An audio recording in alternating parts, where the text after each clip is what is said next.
Quiero esta tarde compartir con ustedes clínica de la tuberculosis y recordar algo que siempre nos enseñan desde la Escuela de Medicina, y es que la tuberculosis es la gran simuladora, ¿no?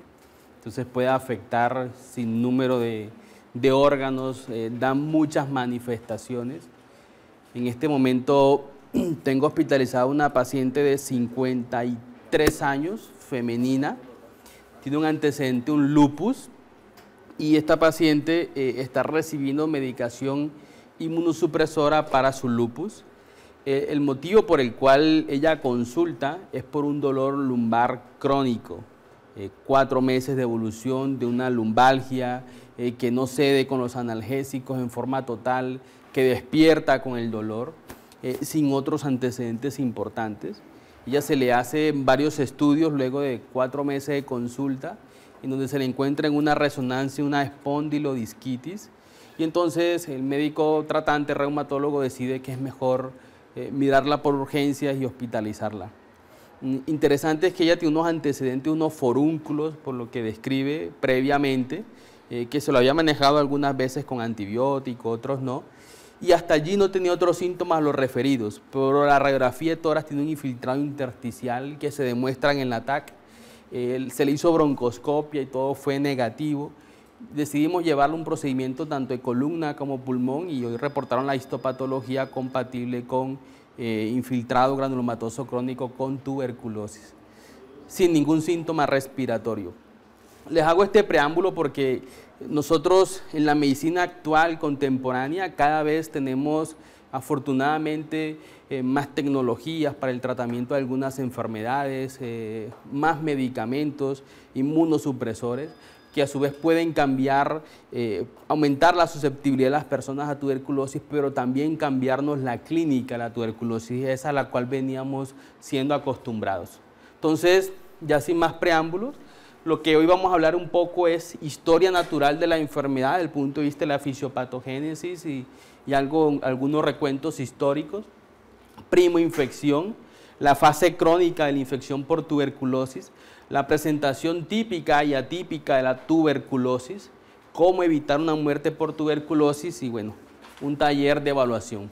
Voy a empezar con unos casos clínicos y aquí sí espero que todos participemos. El primer caso clínico le puse un título muy chévere, hagamos el diagnóstico, ustedes me van a ayudar. Ay, ¿esto qué le pasó?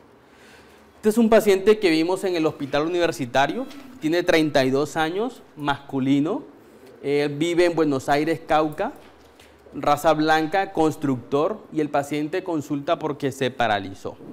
Entonces, 5 días de evolución de una intensa cefalea holocraniana asociado a posteriormente una hemiparesia derecha son los motivos de consulta del paciente. Al ingreso al hospital, unos signos vitales más o menos normales, excepto algo de polipnea en el paciente, confuso, desorientado en tiempo y lugar, con un análisis de fondo de ojo y pares craneanos que fue normal, hemiparesia derecha y una disminución en la sensibilidad superficial en el hemicuerpo derecho. Entonces hasta allí podríamos decir que el paciente tiene un síndrome motor precedido previamente por un cuadro de cefalea. Se le realiza un TAC cerebral que fue reportado como normal.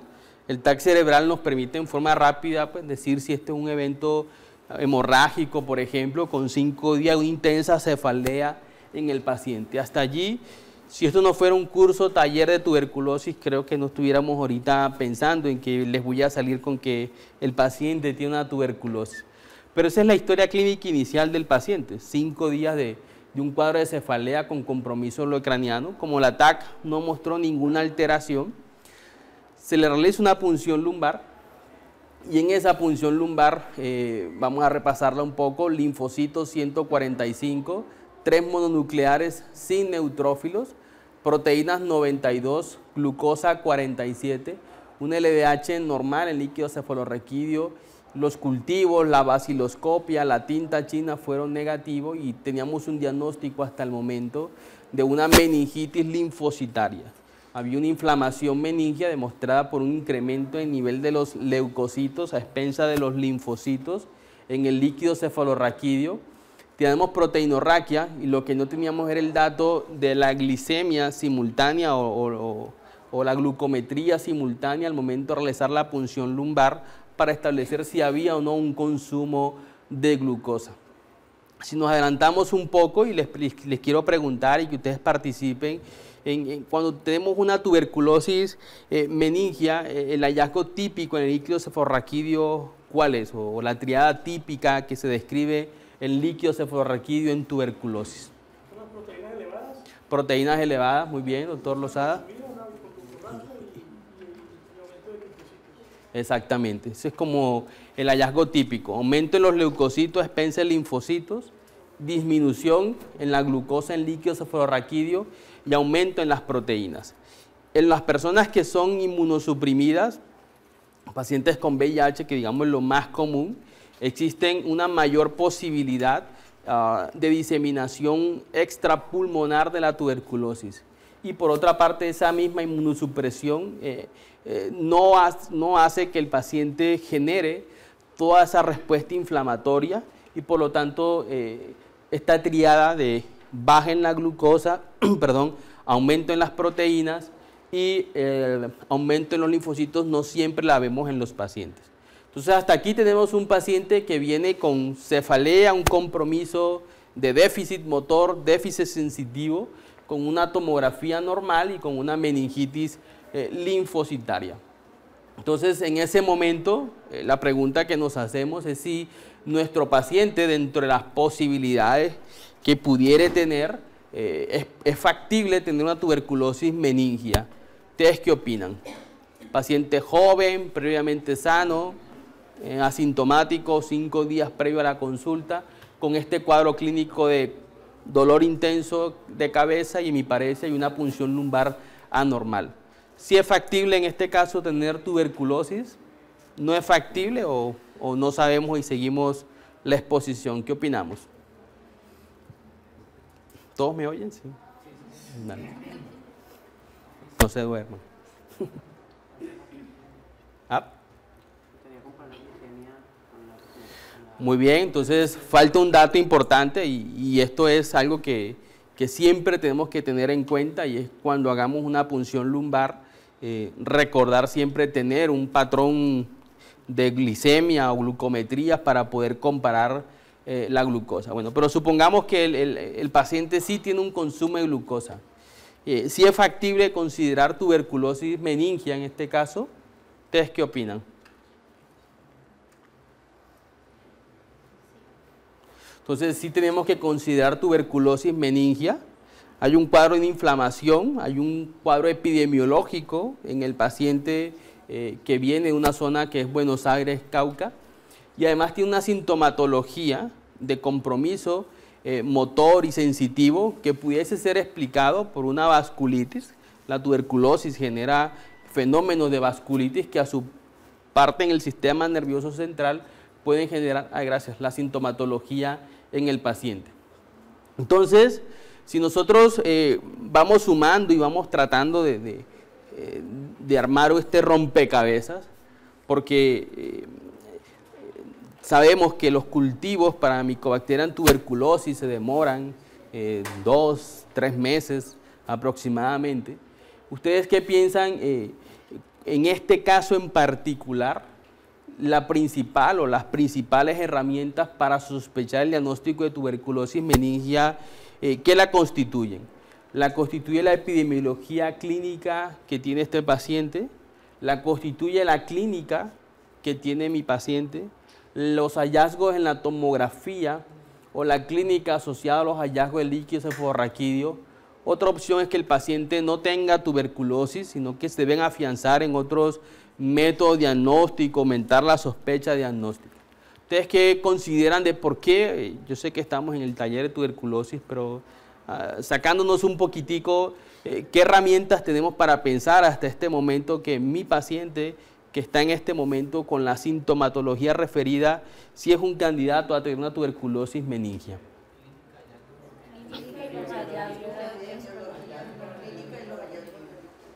Entonces tenemos la clínica, los hallazgos en el líquido cefalorraquídeo,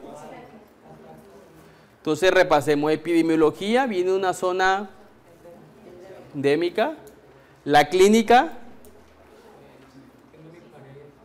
tiene hemiparesia, tiene un compromiso motor, y la tuberculosis en el sistema nervioso central puede asociarse a meningitis basilar, entonces te va a dar a nivel de la base del cráneo incremento allí de la inflamación, entonces el paciente tiene cefalea, rigidez de nuca, desorientación, confusión.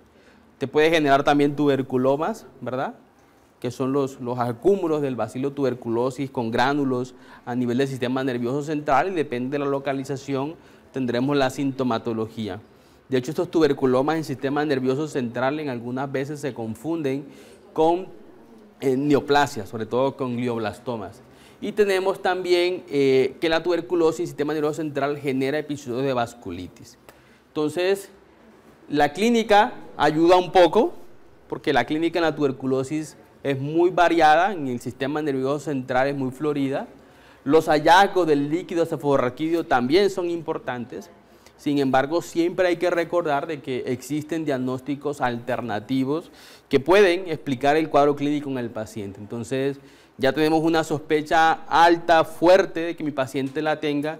Ahora, nuestra misión es hacerlo más pronto que se pueda, acercarnos al diagnóstico y posiblemente empezar una terapia antituberculosis en el paciente. Bueno, esta vaina.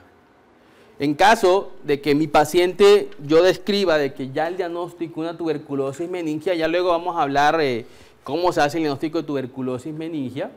¿Ustedes piensan que esta TB meningia puede ser un foco de reactivación de un foco endógeno? Una primoinfección, es decir, el paciente estaba sano y previamente 4 o 6 semanas atrás tiene contacto con una persona BK positivo a nivel del esputo, y esta persona habla, canta, silba delante de mi paciente, estornuda, tose y contagia la tuberculosis. ¿Ustedes qué piensan que es lo más frecuente en tuberculosis meningia? ¿Es un foco de reactivación endógena o es una primoinfección? Entonces, lo más frecuente es que sea reactivación de un foco endógeno. En el caso de tuberculosis meningia se han descrito los famosos nódulos de Rich, que son los que se reactivan en los pacientes.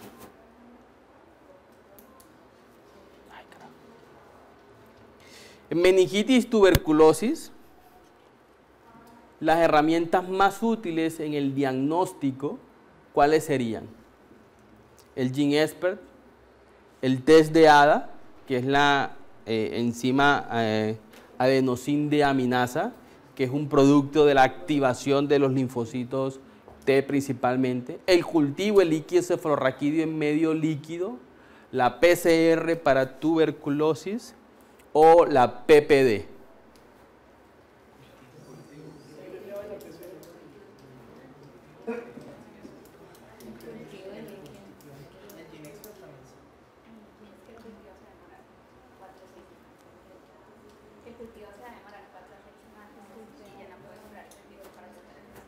Muy bien, la doctora dice que el cultivo se demora 4 o 6 semanas y que pues, en ese tiempo, la verdad, en el caso del sistema nervioso central con una sospecha fuerte, no podríamos esperar.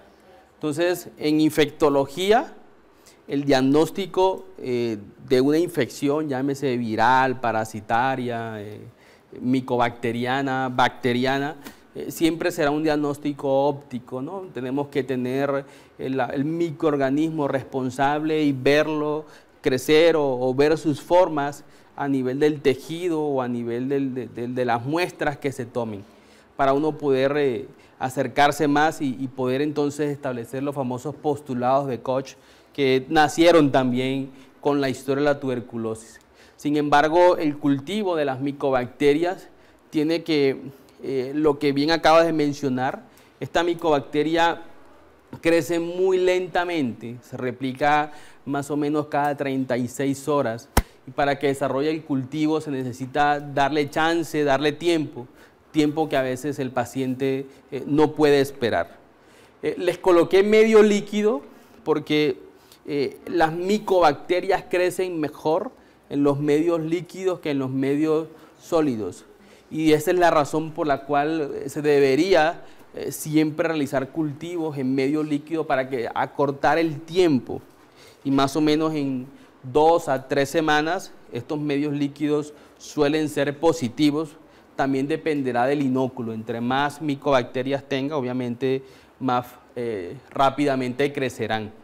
Estos medios líquidos en nuestros medios no los hacemos en forma rutinaria y la razón principal es el costo, que aumentan los costos. Entonces, del cultivo vamos a decir entonces como conclusión que es el método, la prueba de oro, la confirmatoria, ¿verdad? Ojalá tuviéramos el cultivo positivo, pero mientras sale el cultivo en estas 14, 21 días, el mes completo, ¿cómo podemos ayudar a aumentar la sospecha de que mi paciente tiene una tuberculosis en el sistema nervioso central? ¿Qué opinamos del GeneXpert? Nos queda GeneXpert, test de ADA, PCR para tuberculosis y una PPD. ¿Qué opinamos?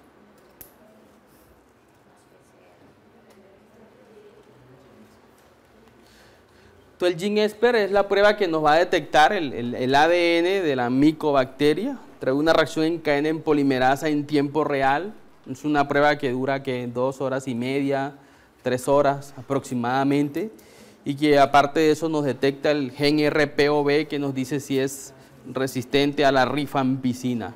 Y nos permite también no solamente hacer el diagnóstico, sino también evaluar la resistencia y poder rápidamente cortar la cadena de transmisión en el paciente y posteriormente realizar la cura.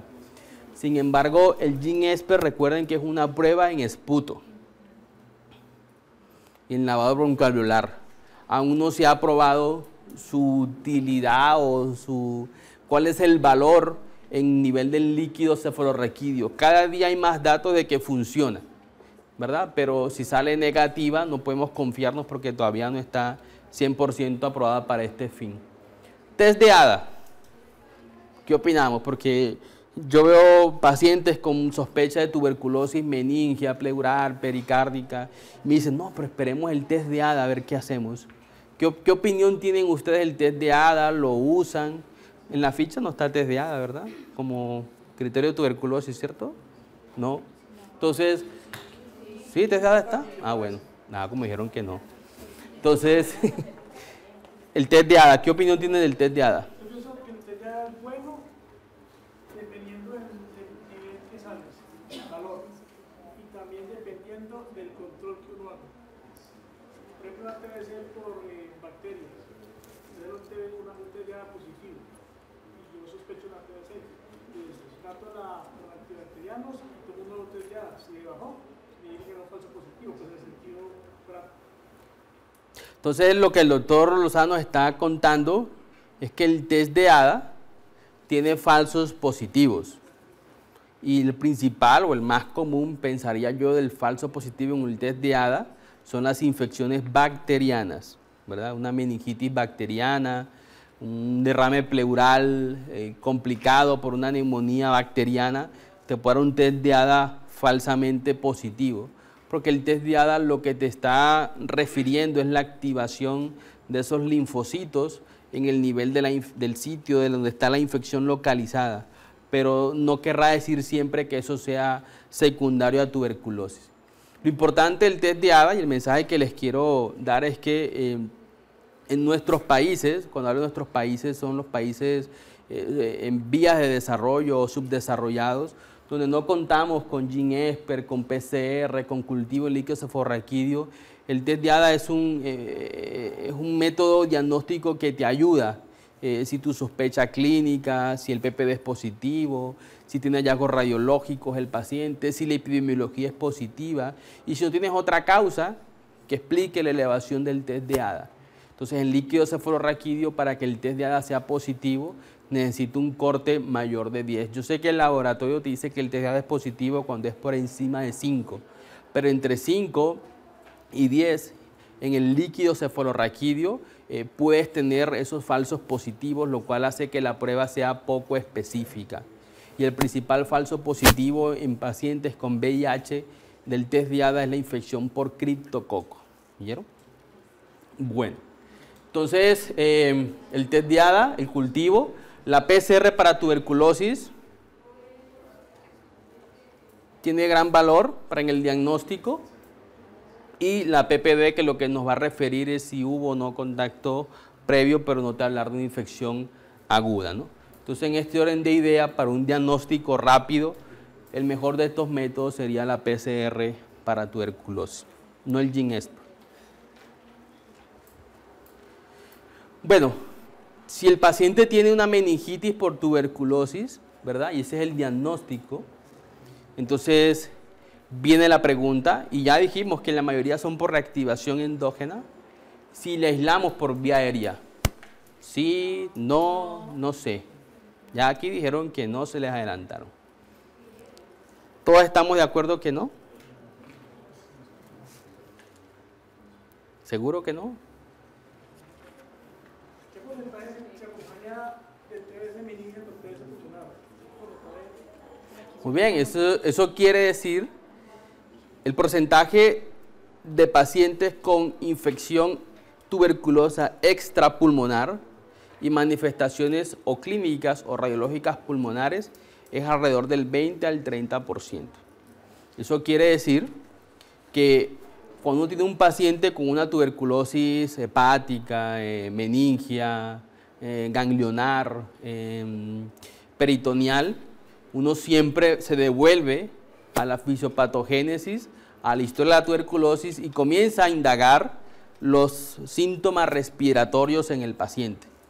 Entonces le preguntamos al paciente sobre su sintomatología respiratoria y no contentos con eso le hacemos la radiografía de tórax en el paciente y como les mencioné entre el 20 y el 30%, algunos dicen que hasta el 50% de las veces los pacientes tienen un hallazgo radiológico anormal. Y de acuerdo a eso tomamos la decisión si mi paciente lo aislamos o no. Entonces la pregunta es capciosa en el sentido que la meningitis per se como tal no requiere aislamiento a no ser que el paciente le dejen un DREN exactamente de ventriculostomía porque no sé, una obstrucción allí, una hidrocefalia no comunicante o le dejen un DREN a nivel lumbar, algo que comunique ese líquido cefalorraquídeo con el exterior y que pueda de alguna forma aerosolizar los bacilos por tuberculosis. Pero si nosotros tenemos una manifestación tuberculosa en alguna parte, por historia clínica vamos a buscarle siempre la puerta de entrada, que en la mayoría de las veces es el pulmón. Si mi pulmón está bien, la verdad es que no requerimos aislamiento de vía aérea, pero siempre es importante ese dato. Bueno, yo creo que hay cosas de tuberculosis meningia que ya luego hablamos y si no, pues estamos como abiertos a todas las preguntas. Este es otro caso, opinen, pregunten, los que no les quede claro, por favor. Este es un paciente de 19 años, masculino. Esta es una historia bien interesante porque el paciente, como siempre, ¿no? Lo llaman a uno el viernes a las 4 de la tarde, o sea, ya cuando está uno, la mente está en otro plan. Entonces me llamaron un día de eso que creo que era festivo incluido y la cosa, y yo estaba como en otro plan. Entonces me llaman de la EPS donde estaba el paciente, me dicen que si les puedo ver el paciente de una forma urgente y ya yo estaba en pantaloneta, bueno, en fin. Entonces les pregunté que como que era el caso y cuando me lo refirieron, yo dije, bueno, si tiene oxigenoterapia el paciente, pues vamos por urgencias y pues lo vamos viendo con calma. Entonces me habían contado la siguiente historia que luego la ampliamos un poco. 19 años, chico mide 1,90, algo así, futuro back centro del Cali, del Deportivo Cali. El paciente tenía 4 meses de evolución de fiebre. La fiebre principalmente eran de predominio nocturno, aunque la mamá me informaba que a veces era en el día. Asociaban diaforesis y pérdida de peso y desde hace 3 meses tos intensa, la cual en la última semana es emetizante con cuadros de intermitencia entre tos productiva con expectoración amarilla y tos seca. El paciente consultó en varias ocasiones a su EPS, le habían solicitado en varias ocasiones baciloscopias, las cuales fueron negativas, no tomaron cultivos tenía un PPD negativo, una placa de tórax que ahorita vamos a ver, yo creo, infiltrado difuso alveolar y además una imagen cavitaria en el ápex derecho. Y en la última semana disnea progresiva y pues me llamaron, fue el viernes a las 4 de la tarde y remitieron al paciente. Tenía otro dato y es que la hermana que vive con el paciente tuvo tuberculosis pulmonar hace 6 meses, terminó el tratamiento y según los papás había un criterio de curación en la hermana. Esa es la historia clínica del paciente con baciloscopias negativas y esos hallazgos radiológicos. Sin ver la radiografía, ¿tiene o no tiene tuberculosis? Bueno, y estamos en el taller, pues. ¿Tiene o no tiene tuberculosis el paciente? ¿Y por qué las baciloscopias salen negativas? Con una caverna allí y toda la cosa, y tiene fiebre. Nos enseñaron fiebre, tos con hemoptisis, pérdida de peso, diaforesis nocturna, fiebre vespertina, con caverna, con hermana que vive con él, que tuvo tuberculosis. Yo pensé lo mismo que ustedes, pues yo no sé, este paciente, ¿por qué no tiene tuberculosis? No sé, pero si no es tuberculosis, ¿qué puede ser? Entonces dije, si no es tuberculosis, debe ser tuberculosis, ¿cierto? Y si no lo es, otra posibilidad es que es una infección por una micobacteria tuberculosa en el paciente. Entonces, teniendo en cuenta todo eso, decidimos cómo analizar el paciente, pero la dificultad que había era que las baciloscopias eran negativas. Y algo ya para mejorar es que recordemos todos que baciloscopias negativas no quiere decir diagnóstico excluido. Nosotros veníamos en el país, digo, porque yo recuerdo mucho esta discusión que dimos hace 3 años en las guías de tuberculosis, que por razones de tipo económico y dificultad en el acceso al sistema de salud, muchas veces las tuberculosis se quedaban como baciloscopias positivas y baciloscopias negativas y no se exigía tanto el componente del cultivo, lo cual cada día me gusta más porque en la clínica donde voy se exige por parte del Comité de Infecciones que se debe tomar el cultivo de esputo, que si bien es cierto es demorado, el cultivo, 2, 3 meses, al fin y al cabo es la prueba de oro que nos va a decir. Entonces, el paciente en forma retrospectiva para mejorar siempre, cuando hay sospecha de TB, no conformarnos con las baciloscopias, sino ir más allá. De hecho, si la baciloscopia fuera positiva, requerimos de todas maneras el cultivo, porque puede ser que es una micobacteria no tuberculosa en el paciente, por ejemplo, o de pronto no responde al tratamiento y tenga una tuberculosis resistente. Y cuando entren al módulo de tuberculosis resistente verán que la curación es con cultivos negativos. Entonces, mi paciente ingresó un poquitico hipotenso, taquicárdico, mi paciente, polimneico, sin adenopatías. Se le hizo una broncoscopia con endobronquitis generalizada. Las baciloscopias de la broncoscopia fueron negativas y el GeneXpert fue positivo con resistencia a la rifampicina. Entonces se le hizo un diagnóstico, una tuberculosis multidrogo resistente al paciente, se le dio tratamiento según el esquema. El tratamiento, si mal no estoy, se llevó a 18 meses.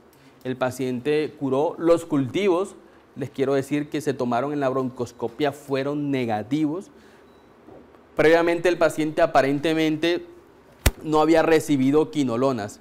Y aprovecho esto porque las quinolonas son muy buenos antibióticos y cuando a veces vamos con problemas o síntomas respiratorios, guías colombianas, europeas, británicas, americanas, la guía que tú consultes, moxifloxacina te recomiendan dentro de las guías utilizar el tratamiento antibiótico. Es una vez al día, un medicamento fácil de tomar, fácil de inyectar, pero en nuestro medio, si nosotros no escogemos bien el paciente, podríamos darle moxifloxacina a una neumonía tuberculosa y esto puede a futuro enlentecernos el diagnóstico, porque las baciloscopias no te va a curar la tuberculosis, pero sí negativiza las baciloscopias en el paciente. Entonces tengamos mucho cuidado en utilizar fluoroquinolona, ciprofloxacina, moxifloxacino en los pacientes con sintomatología respiratoria y sobre todo si son compatibles los síntomas con tuberculosis. Entonces, este fue el diagnóstico de él. Aquí la historia triste es que duró incapacitado mucho tiempo y ya le cogió pereza al fútbol y bueno, ya no quiso volver a jugar fútbol. Entonces nos perdimos de él.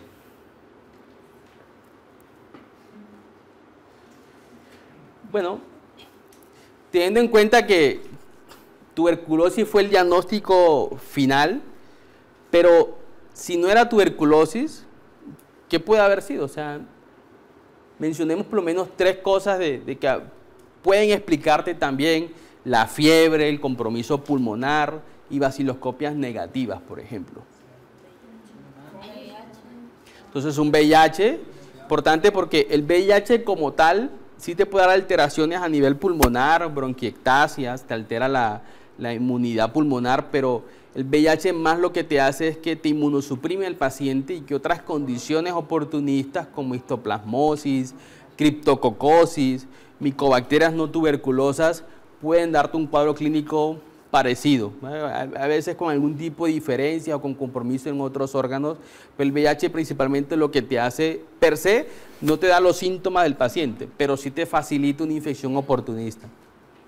Yo ya dije 3, ¿no? Usted me tiene que ver con las otras 2. Una vasculitis, también importante. Nosotros en personas, más que todo jóvenes, con cuadros febriles prolongados, con compromiso respiratorio y que tienen ese infiltrado intersticial, pensamos siempre en tuberculosis y eso nos escapa un poco las vasculitis. Entonces, vasculitis como granulomatosis de Wegener da eso, granulomas, que pueden ser una sintomatología similar a tuberculosis. Puede dar un compromiso pulmón-riñón, que es muy clásico, el Goodpasture, vasculitis de pequeños vasos, vasculitis ANCAS-P, ANCAS-C. Todo eso también lo tenemos que considerar en el diagnóstico diferencial. Entonces, les digo esto porque si no tuviésemos el GeneSpert, ¿verdad? Yo creo que la historia fuera la que hacíamos antes. O sea, si no tendríamos el GeneSpert, ¿qué hubiéramos hecho? Seguramente hubiéramos pedido todos estos ANCAS, P, C, D, H, todas estas cosas, ¿verdad? Seguramente le hubiéramos dado empíricamente tratamiento antituberculosis de primera línea, porque si la hermana que vivía con él mejoró con eso, pues se supone que él también. Y seguramente el paciente no hubiera fallado el tratamiento de primera línea, no hubiéramos podido recuperar rápidamente y eso nos hubiese obligado a hacerle más exámenes, inclusive una biopsia pulmonar al paciente. Entonces, fíjense la importancia de las pruebas moleculares que en una forma rápida, relativamente fácil, nos hace el diagnóstico y nos aproxima al diagnóstico de resistencia. Entonces, es bien importante eso y yo creo que el GeneSpert ojalá se cumpla lo que dijo la Organización Mundial de la Salud, que prontamente el GeneSpert va a bajar su costo de tal forma que ellos lo plantean como que va a reemplazar la microbiología convencional. Yo lo que creo es que va a ayudar mucho a la microbiología convencional. Me parece que las vaciloscopias, los cultivos, a mi modo de ver, a pesar de que sean lentos, poco sensibles, son irreemplazables. ¿Okay? Pero la meta de la OMS es que estas pruebas cuesten $5, $10, algo así. Hoy en día en Colombia valen que $80, $100. Como el dólar va subiendo, ya me perdió la cuenta, pero vale 180.000, 200.000 pesos un GeneSpert, ¿no? Más o menos. Y las EPS sabemos todos que siempre ponen trabas con estos resultados, con estas pruebas que son costosas. Bueno, muy bien. ¿Y este caso qué? ¿Primoinfección o reactivación de una tuberculosis? Primoinfección. Yo también estoy de acuerdo de que el caso es primoinfección.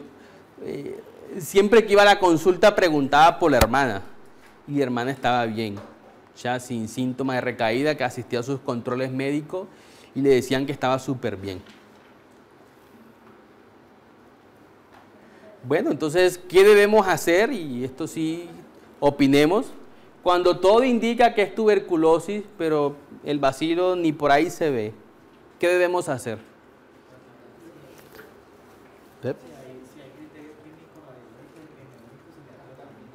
Muy bien, si hay un criterio clínico, radiológico y epidemiológico, tratamiento empírico en este caso, mientras pues sabemos los cultivos, la prueba molecular, y ya mencionamos algo del diagnóstico diferencial, siempre tengámoslo en cuenta. Yo creo que este es el último caso. Entonces, hemos visto una forma extrapulmonar, hemos visto una forma pulmonar con primoinfección probablemente, y esta forma a ver cómo me ayudan. 15 años, esto nos ha tocado a todos. El que diga que, perdón, dime. ¿Le iniciamos con respecto al caso anterior, se inicia el tratamiento para TB normal o? Bueno, muy bien. El caso anterior, como tenía la resistencia a rifampicina, recuerda que la sensibilidad es casi el 95% cuando hay resistencia a rifampicina de que así va a ser. Entonces, no se le inició al paciente el esquema convencional de ISO, rifa, etambutol y piracinamida. Se le dio un tratamiento diferente. Se le utilizó una quinolona, que fue la moxifloxacina. Se le dio el inyectable, que en el caso de él fue capreomicina. Se rescató etambutol, piracinamida. Se le dio cicloserina y la etionamida. Fueron los medicamentos que se escogieron con él. Se le dio una fase intensa. Esperamos los resultados finales que fueron negativos. Mejoró clínica y radiológicamente, y luego de completar 6 meses de medicamento inyectable y demás, le quitamos el inyectable y comenzamos a darle una fase larga, casi de 1 año, de moxifloxacino, etionamida y cicloserina. Fue lo que se le dio al final a él, y él mejoró. Bueno, esto nos ha tocado a todos. Quien diga que no, me avisa. 15 años, estudiante octavo en un colegio Finger Ups de la ciudad, ¿verdad? El paciente, dedo parado, se realizó un diagnóstico de tuberculosis pulmonar, ¿ok? En la familia y los contactos aparentes no existen casos de tuberculosis. Al parecer, esos son los chismes ya de la mamá del paciente, un compañero de otro salón, pero que andaba en recreo con él y jugaba y que qué sé yo, canceló el año escolar por problemas de salud y razones desconocidas. Fue un misterio porque el compañerito se fue del colegio, los demás nunca supieron, ¿verdad? A mí me consultaron, realizamos todos los estudios y la evaluación clínica y radiológica siguiente. Perdón, ¿verdad que yo puedo pasar esto? Entonces, el paciente va a mi consulta, ¿verdad? Tiene diagnóstico de tuberculosis pulmonar, está incapacitado en un colegio privado de la ciudad. Aparentemente otro compañero estuvo enfermo, pues no sé de qué, pero ya no volvió, no se supo más de él. ¿Qué porcentaje de pacientes, si hacemos un estudio dentro del salón del muchacho que está con la TB pulmonar ahorita, vaciloscopias positivas, si hacemos un estudio, qué porcentaje de los compañeritos le esperamos con tuberculosis latente? ¿El 5%, el 10%, 30%, 70%, 100%? ¿Alguna otra idea? ¿30? ¿Alguien da más? Entonces, tuberculosis latente, ¿no? Entonces, tuberculosis latente es el contacto positivo. Ahorita vamos a mirar qué es lo que se define como un contacto estrecho positivo para tuberculosis. Entonces, cuando hay un contacto con tuberculosis, la verdad es que uno espera que el 95 al 100% tengan una tuberculosis, cuando hay contacto con una tuberculosis latente. Entonces esperamos un resultado posiblemente entre 70 y 100%, diría yo. ¿Ok? Obviamente habría que evaluar cada caso individual. Me imagino que con el que peleó y no se hablaba el año pasado, pues ese no, ¿verdad? Y ahora, ¿qué porcentaje de ellos? Y esta es la cuestión de por qué en esto tenemos que ser cuidadosos en cuanto a la epidemiología, conocer la fisiopatogénesis. Ya sabemos que casi el 100% tendrán una tuberculosis latente. Y ahora, ¿qué porcentaje esperamos con BCAS positivos? O sea, con la enfermedad tuberculosa, de un caso. Hay un caso, ¿verdad?, con tuberculosis, BCAS positivos. De sus contactos al final, ¿qué porcentaje esperamos con BCAS positivos según epidemiología y los análisis que se han hecho?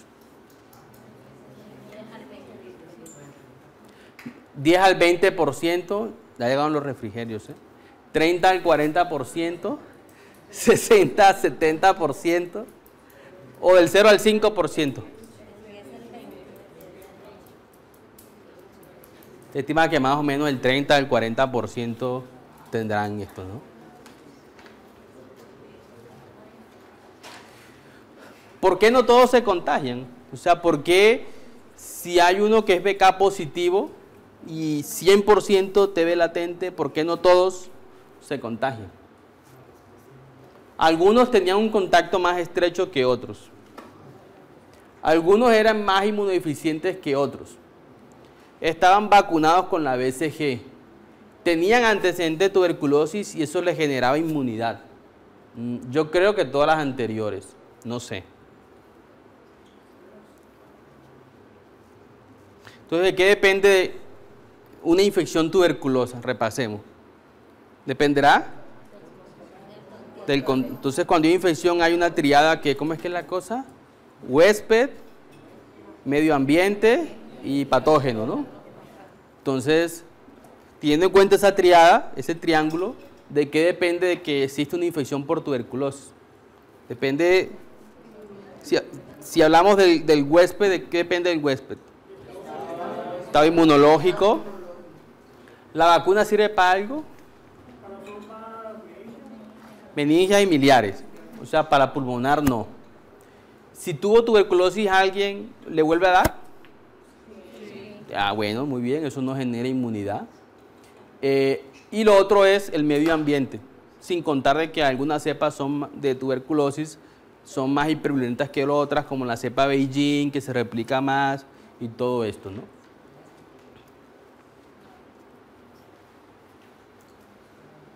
Esta pregunta sí es fantasiosa. Este es para examen de residencia. ¿Cuántas gotas infecciosas de tuberculosis se producen al toser? 1000, 3000, 8000, 10000, 100.000, perdón, 1.000.000. ¿Cuántas gotas? Ojo a la pregunta. Esto es lo importante. ¿Cuántas gotas infecciosas de tuberculosis se producen al toser? Eso, entonces muy bien el chiripazo, 3000. No, yo tampoco sabía, lo traje aquí nada más por chicanear con ustedes. Bueno, muy bien. Con respecto a tuberculosis miliar, recordemos que todo esto es cierto y falso. Miliar es una enfermedad linfohematógena generalizada con infiltrado micro y macronodular con formación de granulomas múltiples. Sí. Se trata de una expresión de la tuberculosis primaria y habitualmente se desarrolla en los primeros 6 meses de iniciada la enfermedad. Sí, porque la tuberculosis miliar tiene que ver con que la persona esté recién expuesta a una tuberculosis. Habitualmente sin tratamiento la mortalidad es alta. También, porque al ser miliar, diseminación linfohematógena, puede haber varios compromisos multisistémicos. Requiere 4 fármacos para el tratamiento. También, toda tuberculosis requiere mínimo 4 fármacos. Y habitualmente son BK positivos la tuberculosis miliar. No, como es micro y macronodular, se queda en el intersticio, habitualmente no forman las cavernas, no hay diseminación en los bronquios y por lo tanto las baciloscopias pueden ser negativas.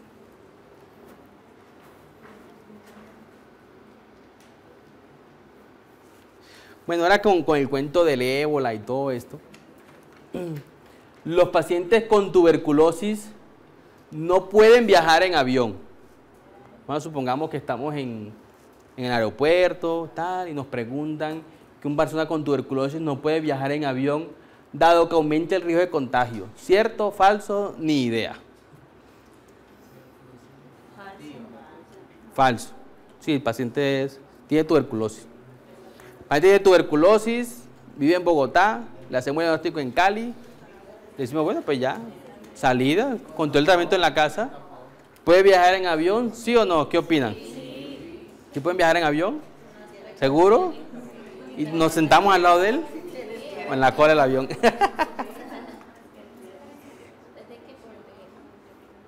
El cuento de los aviones es interesante. ¿Saben por qué? Porque, igual eso va a mostrar después, porque en los aviones hay flujo laminar. Y el flujo laminar en los aviones, para mantener la presión y todo esto, es más de 12 recambios por hora, es de 12 a 15 recambios por hora. Y con ese flujo, el riesgo de diseminación de enfermedades infecciosas, la verdad, es baja. Cuando hay una tuberculosis en un pasajero, en un avión, el riesgo siempre es para los que están sentados en la misma fila del paciente, en la fila de adelante y en la fila de atrás. Pero habitualmente el riesgo no es para todo el avión y pueden viajar en avión, como decías tú, manteniendo la protección de la vía aérea, ¿no? Bueno, los pacientes con tuberculosis extrapulmonar, esto ya lo dijimos ya, que la radiografía torácica es anormal en el 20 al 30% de los casos. Bueno, muy bien. Entonces, hablando un poquito de historia de la tuberculosis, todo nació en el año 900 después de Cristo, en donde este médico árabe Avicena, en un libro que se llama El Canon de la Medicina, en este libro él describe personas con sintomatología que a la postre son compatibles con tuberculosis. Recuerden que en las momias egipcias se han descrito hallazgos de un posible mal de Pot en estas momias y se sabe que la tuberculosis es una enfermedad que estaba en el viejo mundo y que aparentemente con la invasión y colonización llegó a nuestra América. En ese momento no se sabía nada de tuberculosis ni de nombre, hasta que llegó en el año 1882 Robert Koch, quien fue el primero en demostrar que cuando se presenta una enfermedad infectocontagiosa, se requieren pues la exposición, los síntomas, los signos, los hallazgos clínicos y el hallazgo de que la gente que se visualiza, en este caso en secreciones respiratorias, es el responsable. Esos son los famosos postulados de Koch. Nosotros tenemos que tener siempre un microorganismo que explique la sintomatología en los pacientes. Entonces, desde este momento, 900 a 1882, pasaron casi 1000 años de infecciones con tuberculosis, de muchas muertes por tuberculosis, en donde sabemos que todas las personas expuestas no desarrollan tuberculosis, de que existen algunos factores genéticos, otros factores del ambiente, otros factores relacionados con la virulencia per se, la micobacteria, que no hace que todas las personas desarrollen tuberculosis. Lo que es interesante es que a pesar de que aquí han pasado casi 1000 años entre Avicena y Robert Koch, después de Robert Koch la tuberculosis sigue como en las mismas, ¿no? Con mucha mortalidad. De hecho se describe que es una de las principales causas de muerte por enfermedades infecciosas, en donde la investigación hasta hace poco se había parado la investigación en tuberculosis, en donde los medicamentos que estamos utilizando apenas se descubrieron por ahí en el año 1960. El último medicamento aprobado para tuberculosis, que es bueno, sin hablar de las quinolonas, que es la bedaquilina, apenas fue aprobado en diciembre del año 2012 para usar en tuberculosis multidrogo resistente. Entonces, muchas cosas han pasado en cuanto a tuberculosis. Como les dije, el descubrimiento del doctor Koch en el Instituto Pasteur en Francia. Luego vinieron algunas cosas interesantes de las cuales quiero, por ejemplo, mencionar. Se habló inicialmente de la vacuna atenuada en el año 1921 y desde entonces no hemos tenido avances, noticias de una vacuna para combatir, prevenir la tuberculosis o mejorar la respuesta inmunológica de tuberculosis. Hoy sabemos, como les pregunté, que la BCG lo que te hace es protegerte contra las formas meningias y miliares principalmente.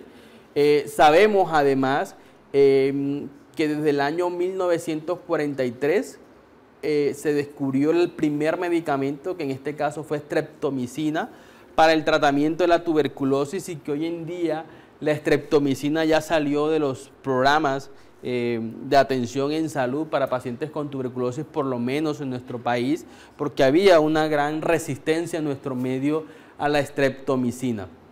Importante, y haciéndoles aquí corolario, la streptomicina, la resistencia a los aminoglucósidos se da por enzimas específicas para cada aminoglucósido. Eso quiere decir que el que sean resistentes a la streptomicina no serán siempre resistentes a mica, capreomicina o canamicina, que es el otro que utilizamos. Hoy en día, después de casi 2000 años, seguimos en las mismas. Sigue causando muertes. 30% de la población mundial se estima que está infectada con M-tuberculosis. 15 millones están coinfectados con VIH y tuberculosis, los cuales generan una asociación simbiótica entre estos microorganismos, en donde tuberculosis favorece la replicación viral del VIH y a su vez el VIH inmunosuprime más al paciente y le facilita la vida, el camino al bacilo tuberculosis, y se estima que 50 millones están infectados con tuberculosis resistente, y nosotros acá en la ciudad tenemos casos de tuberculosis multidrogo resistente. Hablándole un poquitico de lo que viene en tuberculosis, ¿qué vienen? Vienen nuevos métodos diagnósticos a través, se está investigando estudios en orina como pruebas de embarazo, midiendo la medición de los lipoarabinomanán, que son ácidos que hacen parte de la pared estructural del bacilo tuberculosis y que te permiten hacer un diagnóstico más rápido. Vienen nuevos medicamentos y posiblemente vacunas. Las malas noticias que les quiero contar es que hace 15 días, 20 días tal vez, fue publicado en el New England Journal of Medicine el artículo sobre comparar la estrategia de 6 meses de tratamiento para la tuberculosis versus 4 meses utilizando una quinolona. Las malas noticias es que 4 meses fue inferior a los 6 meses, así que por ahora seguimos tratando la tuberculosis igual, 6 meses de tratamiento en promedio. Bueno, como esta es una enfermedad que es ocasionada por microorganismos, entonces lo primero que tenemos que tener en cuenta es toda esta cadena de transmisión, que consiste en, primero, entender el agente causal. Segundo, saber cuáles son los reservorios o fuentes de infección, los mecanismos de transmisión y el huésped susceptible. Entonces, el agente causal, Mycobacterium tuberculosis, patógeno. Hay algunas cepas que son más hipervirulentas que otras, como la cepa Beijing. Segundo, los reservorios, la fuente de infección, es una transmisión entre humanos a través de principalmente de secreciones respiratorias. Los mecanismos de transmisión son los aerosoles, la vía aérea que se diseminan, y el huésped susceptible, como mencionamos, la persona que tenga algún tipo de deficiencia inmunológica o que se expuso mucho tiempo a una micobacteria tuberculosis. ¿Qué es un contacto? Porque esto sí, en la historia clínica tenemos que tenerlo en cuenta. Un contacto entre dos personas en una proximidad suficiente como para permitir la conversación entre ellos, o dentro de espacios confinados donde el reemplazo de aire ha sido incompleto entre las visitas sucesivas de dos personas. Este es el ejemplo de mi último paciente, que era el estudiante de 15 años en su salón de clases, en donde sus compañeritos iban a tener posiblemente una exposición significativa. Y la exposición más intensa son para los cuidadores o los que viven con los pacientes, que pasan mínimo 4 a 6 horas diarias en el mismo hogar con la persona. Comparten la misma habitación en un caso que es contagioso, los que viven en una institución cerrada. Aquí es clave porque nuestros hospitales y clínicas, especialmente las zonas de urgencias, no tenemos habitaciones, cubículos disponibles para evaluar una persona con una sintomatología respiratoria. Si ustedes hacen un repaso mental de todas las urgencias de la clínica, de las clínicas en la ciudad y los hospitales, quedan en el primer piso, allá ni la señal del celular entra, ¿no?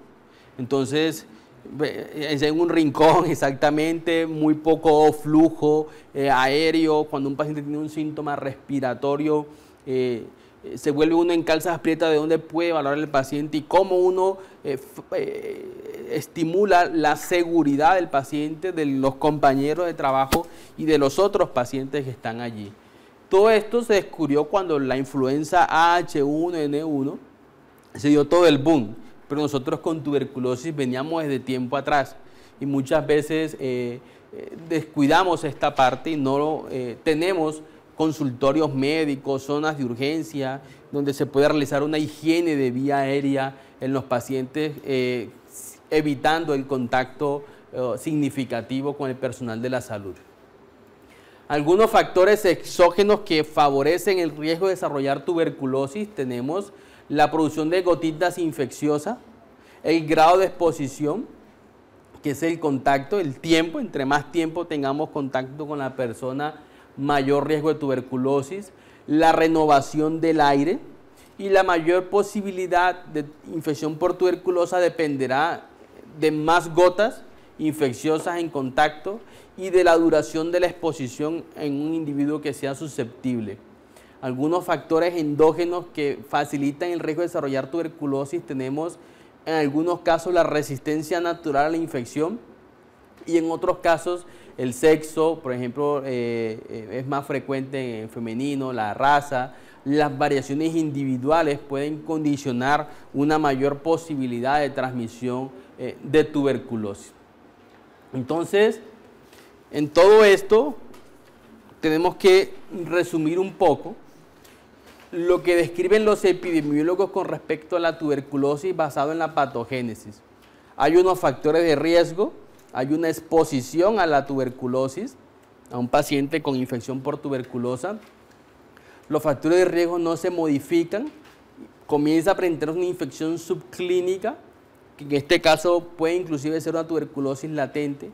Posteriormente el paciente puede desarrollar otra infección, por ejemplo el VIH, se te bajan los linfocitos CD4 en la persona, se le da un tratamiento inmunosupresor, se le dan esteroides al paciente y ocurre una tuberculosis que puede ser contagiosa o no contagiosa y si no se trata, esto puede llevar a la muerte de la persona. Entonces, ¿qué tan contagiosa es la tuberculosis? Mucha. Entonces, la TB latente, hablando cuando se asocia una conversión del PPD, los estudios que se han hecho, por ejemplo en Brasil, 50% de los estudiantes de medicina tienen al final un PPD positivo de la carrera. De los que estamos aquí, ¿quién tiene PPD positivo en el último año? ¿Cuánto se ha medido el PPD en el último año? PPD nos tenemos que hacer anual, ¿no? Nosotros que estamos en contacto directo con los pacientes. Fíjense que la incidencia en Brasil en trabajadores de la salud fue más alta, 10%, que en personas de la comunidad, que fue el 0,5%. En Río de Janeiro también. La TBC clínica es cuando ya existe un cuadro compatible, síntomas, fiebre, pérdida de peso, escalofríos, un daño orgánico en las personas y donde también existe una confirmación microbiológica en un paciente totalmente sintomático. Evidentemente esta tuberculosis clínicamente diagnosticada, en algunos casos puede tener una evolución letal. La tuberculosis en algunas formas y en algunas veces da cuadro de letalidad y principalmente están asociadas con un diagnóstico tardío, que no lo pensamos, o porque existe inmunosupresión del afectado, es más probable una muerte por tuberculosis en un VIH positivo, en una persona que recibe inmunosupresores o en un niño, ¿no? Un neonato, o por contagio con cepas multiresistentes que son de difícil tratamiento, donde se requieren 5 o 6 fármacos, medicamentos inyectables. La duración del tratamiento no son 6 meses, sino 18 meses, 24 meses, y esto causa fatiga en el paciente más eventos adversos asociados a la terapia con tuberculosis. Hablando tuberculosis como riesgo ocupacional, en países con alta cobertura de vacuna BCG, la población con una prueba inicial positiva es muy alta, lo que limita el seguimiento y contar con un grupo inicial negativo. Cuando nos aplican la vacuna de la BCG, la PPD puede ser falsamente positiva como un efecto secundario de esa vacuna, porque en esa vacuna al fin y al cabo lo que te dan son los famosos bacilos de Calmette-Guerin en forma atenuada. Por eso es que la vacuna en personas inmunosuprimidas está contraindicada, porque puede desarrollar la diseminación de una infección por tuberculosis. Entonces, ¿cuánto tiempo dura el efecto de la BCG en el PPD? Se estima que puede durar hasta 20 años, ¿no?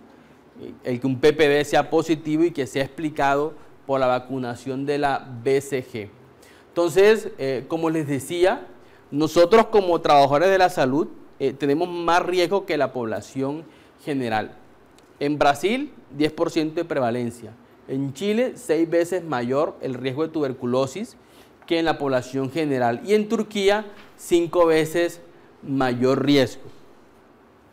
Es por eso que nosotros que trabajamos con tuberculosis, que tenemos la sensibilidad, tenemos que facilitar la comunicación con nuestros compañeros de trabajo, con nuestras áreas administrativas, los hospitales y clínicas, con el fin de que todos, porque al fin y al cabo este es un problema de todos y entre todos tenemos que darle solución, tenemos que realizar lo posible por hacer un diagnóstico temprano o por lo menos sospecharlo tempranamente, y eso de alguna forma facilitará que tú puedas tomar medidas preventivas que disminuyan la aparición de un nuevo caso de tuberculosis.